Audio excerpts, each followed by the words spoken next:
নমস্কার। আজ আবার আপনাদের সামনে এলাম আমার মডার্ন ম্যাথ চ্যানেলের মাধ্যমে। আজ আমরা আলোচনা করব লেখা অঙ্কের ক্ষেত্রে শিশুরা কিভাবে বুঝবে কোন কোন ক্ষেত্রে বিয়োগ ও কোন কোন ক্ষেত্রে ভাগ হবে।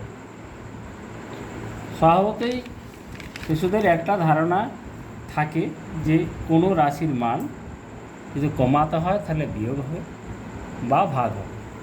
এখন প্রশ্নটা হচ্ছে শিশুরা সবসময় বুঝতে পারে না কোন ক্ষেত্রে ভাগ এবং কোন ক্ষেত্রে বিয়োগ হবে। আমি একটু উদাহরণ দিয়ে বোঝানোর চেষ্টা করি।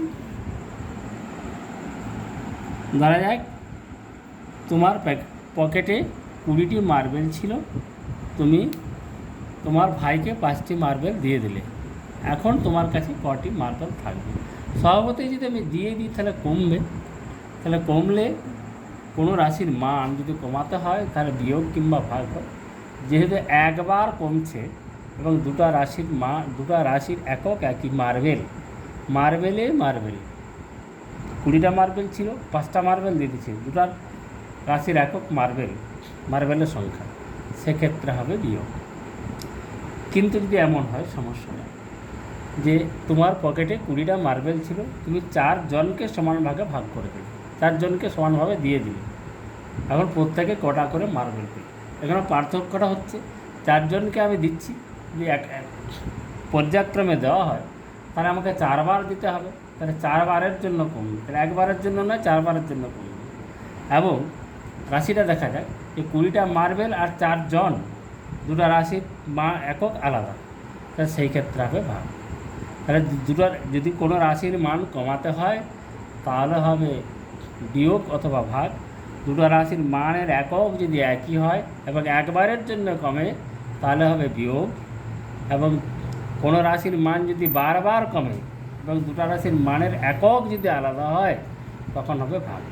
আরেকবার উদাহরণটি স্মরণ করিয়ে দিই যে 20টা মার্বেল ছিল তোমার পকেটে, তুমি তোমার ভাইকে 5টি দিয়ে দিলে, দুটাই মার্বেল, 20টা মার্বেল ছিল, 5টি মার্বেল দিয়ে দিলে, রাশির একক এক এবং একবার মাত্র কমছে, তাহলে বিয়োগ।